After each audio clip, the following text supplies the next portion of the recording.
It's time for today's face-off on Fox Soul. Challengers Quan LX and Big Angry Adams ready to go blow by blow on those hot topics. Face-off on Fox Soul starts right now.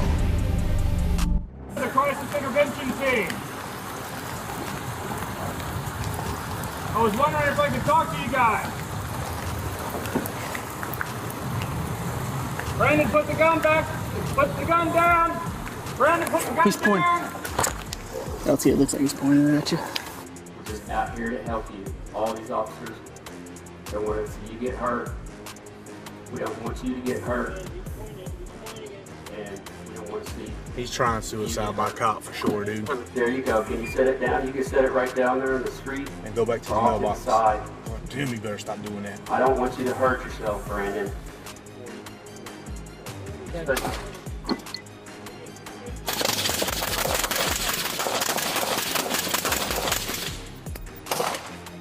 Just after the less than lethal 40mm round was fired, you will hear... In this round, here's Charles Big Angry Adams. All right, that was Oklahoma City, Oklahoma. Officers James Doran, Joshua Geertis, and Jimmy Hatfield, who are members of the crisis intervention team, had engaged a man, Brandon Lena, outside his home. He repeatedly pointed a firearm, very different from the shooting that we discussed yesterday that you celebrated. The man that decapitated his parents but just walked up to the officers singing. He pointed what I believe was a 40mm or 9mm firearm at the officers repeatedly. You heard the discussion amongst the officers that this was an attempted suicide by cop, and I agree that it was. But as from a policing perspective, when someone comes at you with an instrument of death, whether it be a knife within X number of feet so they can get you, or a gun that they could shoot, you know, or across a street or across a yard that would kill you, you have a right to defend yourself with deadly force, just like anyone else. Just like if someone pointed a gun at you, Quanell, here in Texas, you would, unless it was a police officer, someone with a lawful right to point that gun and a lawful reason, you have an ability to defend yourself and save your own life. The officers, but they didn't just shoot him first with a gun. They shot him with less than lethal rounds repeatedly, did not solve the problem. He continued to point the firearm at officers, and he got himself killed. And I think he absolutely brought that killing on himself. I think Oklahoma City did the best job that they could do in this situation. People are obviously still mad. I couldn't disagree more with you. It's shocking. Because this was a severely mental health individual who with was a gun. mentally ill, who was suffering a mental health crisis. And that's why most families in America are afraid to even call the police when their loved one is having a mental health breakdown. Why? Because when the police come, they often don't make it to the hospital, they make it to the graveyard. Charles, this was a crisis intervention team, allegedly. My problem with this is when he fired the weapon, he didn't fire at them. He fired into the ground because you saw the concrete shoot back up at him. He fired into the ground, and they took that opportunity to shoot him over maybe 30 or 40 times. Charles, you heard the rapid gunfire over and over again. Why did not they use a robot, Charles? They have these robots to approach this man to give him something to drink or give him some water, and the robot could have tased him, or the robot could have used the less than lethal force and gave them time to apprehend him. How in the hell does shooting him 30 or 40 times like that help a mental health patient having a mental health crisis? Charles, these cops are not trained well. I don't care what intervention team that they're in. Now, when American families who have loved ones who have mental health problems see that video, hear about this story, they're not going to call for help because they're afraid their loved ones are going to be murdered. Now, let me reel you back in from fantasy land. First of all, we don't have robots to the level that are running up and tasering people with a glass of water. Oh, that's a lie. Yes, we do. No. You have no idea the capacity of the robot division of the Oklahoma City Police Department. You're just making that up. But more importantly, a more important lie in your litany of lies was most often. You used the term most often. You said most often they come back and they end up in a body bag. That's not true. In fact, overwhelmingly, most often, police are able to de-escalate and defuse situations involving people having a mental health crisis. You just don't hear about it on the news. In fact, it's probably something like 100,000 to 1, where officers are able, most often, able to go and defuse situations. Well, I think we should prioritize de-escalation. This man was pointing a gun at the police. Mental health calls, you get shot when you point a gun at the police. The cops most likely will physically abuse your loved one, beat the hell out of your loved one, over-tase your loved one, and put your loved one not in the hospital, but in a jail where they're receiving no mental health therapy or counseling.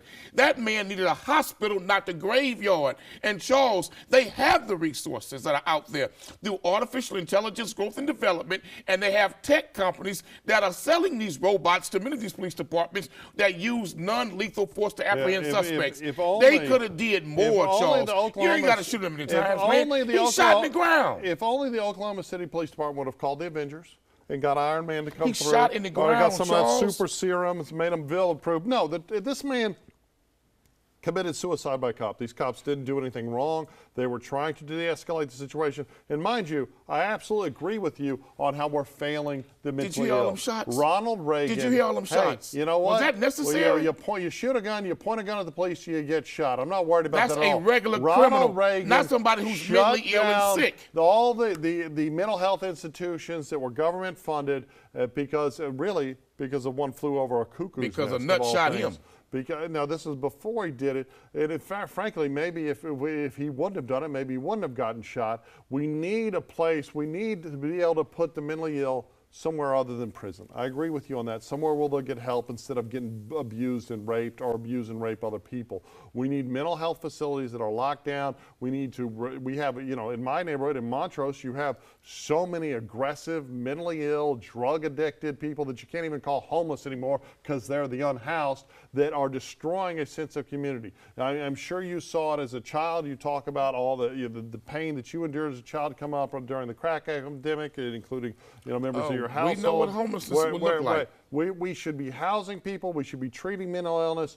But this was a guy that had a house. Do you know this was a guy that had a family, Charles, and he walked out and pointed the gun at somebody, and he got popped. Mental health facility in the state of Texas. It's prison. Is the Harris County Jail. Yeah, it's jail, prison. The Harris County Jail in Houston, Texas is the largest mental health facility in the state of Texas. That's a crime. That's pathetic. That's shameful. We can send all of that money to Ukraine. We can send all of those billions to help Israel fight Hamas. We can send all of that money on foreign battlefields. But yet we cannot invest into our own people receiving proper mental health treatment and health care. Let's go a little deeper. It's sad, remember man. when people are complaining about the $5 billion Trump wanted to spend on a border wall? The last year we spent $461 billion housing immigrants. We could have spent that money on housing every American citizen. People can't afford rent now anymore, damn it. Look, we need to do more for citizens, but these cops did a good job. 400 billion?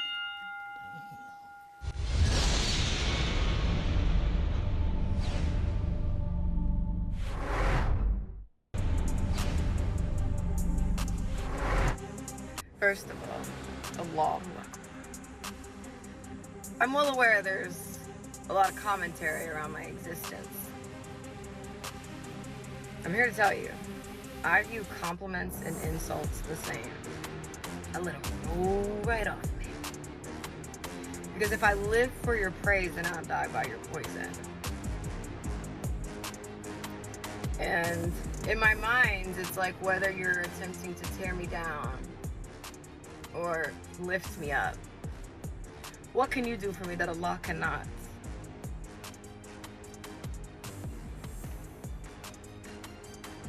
I don't need your permission. Thanks for sharing. But I didn't ask. In this round, here's Quanell X. Charles, that was a video about a very prominent, very, very well-known social media influencer by the name of Brittany Renner. Gorgeous, beautiful black woman who was known in hip-hop circles, entertainment circles, who've had prominent relationships with men in those genres. But now she has shocked everybody in this country who know her and know of her. especially in social media, that she has converted to Islam. And many are condemning the conversion. Many are criticizing the conversion and critiquing her at the same time about if she's a true Muslim. Let me say to Sister Brittany and to the Muslim world, no one knows the heart of a true Muslim but Allah.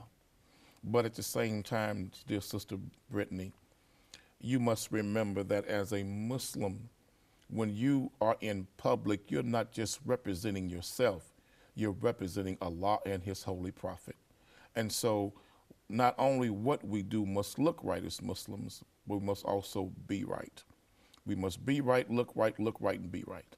And so I would say to Sister Brittany, they're criticizing you, but what is the finest thing you can do as a Muslim sister to overcome that criticism and to prove that it's false?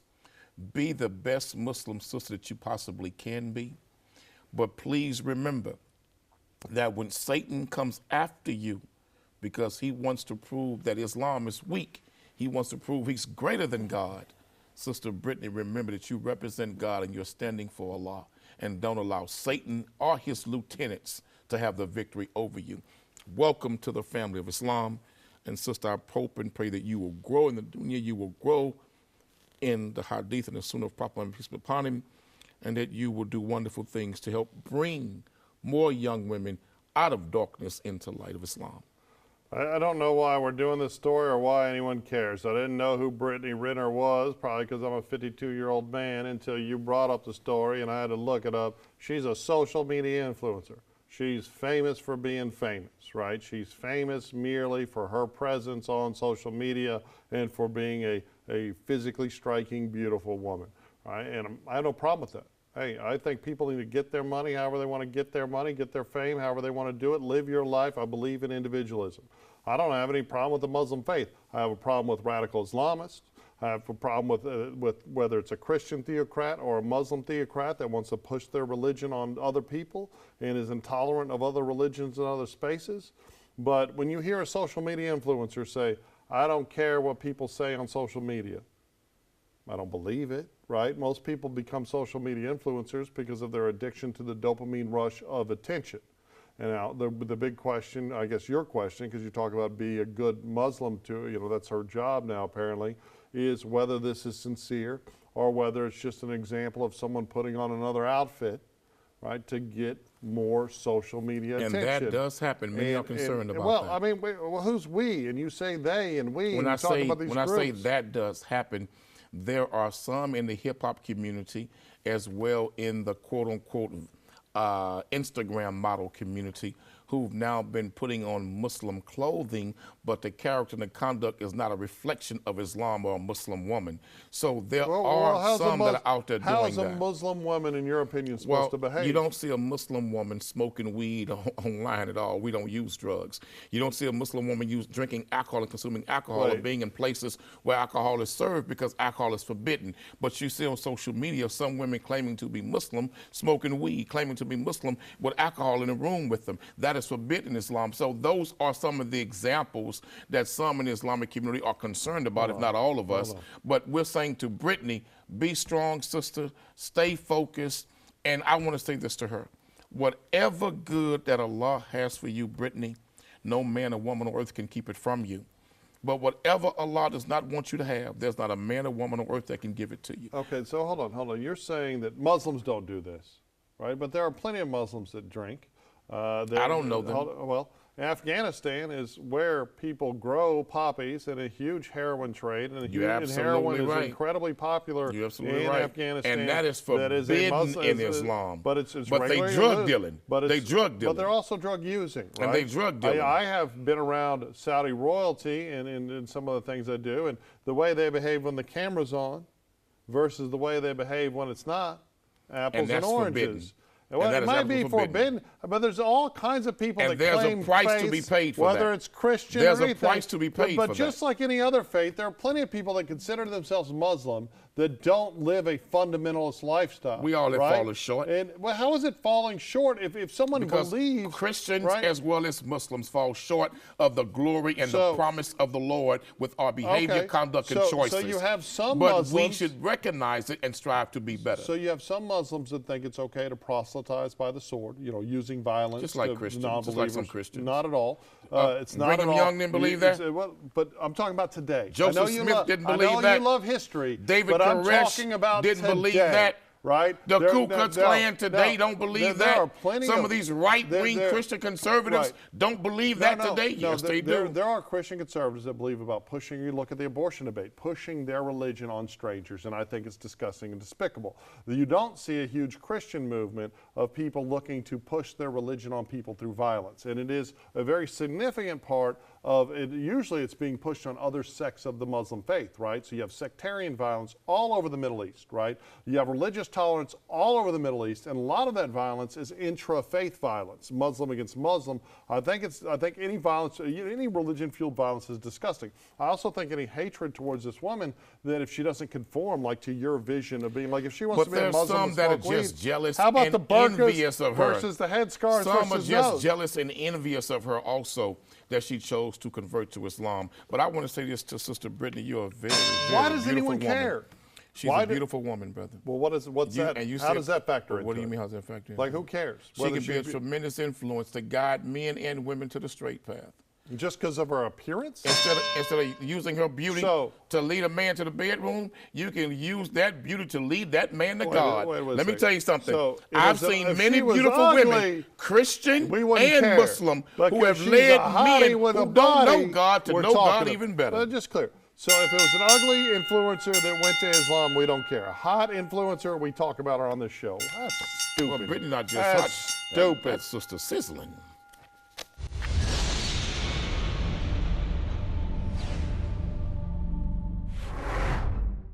In today's face-off, up. Charges against two former Kentucky officers accused of falsifying a warrant that led police to the door of Breonna Taylor before they fatally shot her. U.S. District Judge Charles Simpson's ruling declared that the actions of Taylor's boyfriend, who fired a gunshot at police the night of that Louisville raid, were the legal cause of her death. Federal charges against former Louisville police detective Joshua Janes and former Sergeant Kyle Meany were announced back in 2022, so about 2 years ago. At the time, Attorney General Merrick Garland said the two knew that they falsified part of the warrant and put Taylor in a dangerous situation by sending armed officers to her apartment. Simpson's ruling reduced the civil rights violation charges, which had carried a maximum sentence of life in prison, down to misdemeanors. So our second face-off bleep up. I wish I could say the word about U.S. Federal District Judge Charles Simpson. All right, he decided in a ruling, and it's kind of been misreported, right? You see in the right-wing media, everybody's, oh, this proves the officers were innocent, and it wasn't a no-knock warrant, and they identified themselves, and this was all Kenneth Walker's fault, Kenneth Walker being Breonna Taylor's boyfriend, and this is all his fault, and he's the one that caused her death, and this whole, a lot of misreporting on right-wing media-based news sites, and of course the mainstream media, which is left-wing media-based news sites, also misreporting. So let me narrow this. So Judge Charles Simpson, federal judge, dropped the worst charges against two officers, Joshua Janes, former officers, Detective Joshua Janes and Sergeant Kyle Meany, down to misdemeanors for untruthfulness on an application for a warrant downstream from their false reporting in a police report. But where I have a problem with Judge Simpson's math is he said it wasn't the lies that got them the warrant. It was the boyfriend shooting at the police. And I have a tremendous problem with that, because if you unpack it and unwind it, none of this occurs, right? And Kenneth, he's been awarded $2 million in civil damages. All of his charges have been dismissed. Kenneth Walker, it was established that he did not know, he called 911. This man called 911. They thought they were getting a home invasion. Now, he thought, if you look at the interviews, he thought the home invasion was associated with Breonna Taylor's prior boyfriend before him, being a drug dealer. And, you know, there was, you know, obviously Breonna Taylor, there were some arguments that maybe she was aware of what her boyfriend was doing and somehow caught up in it. I don't think that has any substance. I think it's disgusting to malign both this woman and her new boyfriend, and that's happening in right-wing news spaces. And I think, but I don't get Judge Simpson's math. I don't get the math. Because there's a segment, they're not dead without the lies. There's a segment of right-wing white folks in America who believe that the assassination and cold-blooded killing of a black person at the hands of law enforcement is justifiable no matter what the facts or the circumstances are. This judge was a pathetic excuse of a judge and a coward to justice. How could this judge allow them to be dropped to misdemeanors when they admitted they lied and falsified a government state document to justify getting a warrant? When you lie to a judge to get a warrant, that is a felony, not a misdemeanor. Well, they weren't the ones. They lied on the document. When you lie on any document, basis of the affidavit when you lie on any document in law enforcement to facilitate an arrest or prosecution or investigation, that's a felony, man. But this judge sent a message, a dog whistle message, that you cops, we got your back. That there's still some of us on the bench who will protect you. It's the same thing Donald Trump said. If he becomes president, he will give law enforcement officers immunity like federal officers. And this was a federal judge who just did the same exact thing. I think what Trump said was a little bit nuanced. I'm always surprised when you criticize Trump because you're such a fan off camera. I criticize the facts, no matter who the candidate is. At the end of the day, what we have is a judge that used weird math. His algorithm is broken. But I don't think that implicates masses of white cops or black cops. His algorithm is not broken. No, here's the thing. His heart is broken. Okay. His character is broken, and his mind is poisoned with white supremacy. That's what the problem is. I think, but it also could just be pro-cop, right? It doesn't necessarily have to be white supremacy. And all of this, the Breonna Taylor shooting is downstream over pro-facts, from the war on drugs. If you're pro-cop over pro-truth and pro-justice, you are a menace to society in a black robe. A marijuana investigation. And this is the problem with the war on drugs. And the war on drugs leads to violence against all kinds of people. But Judge Simpson, predominantly black people and brown people. You messed up. He's a coward.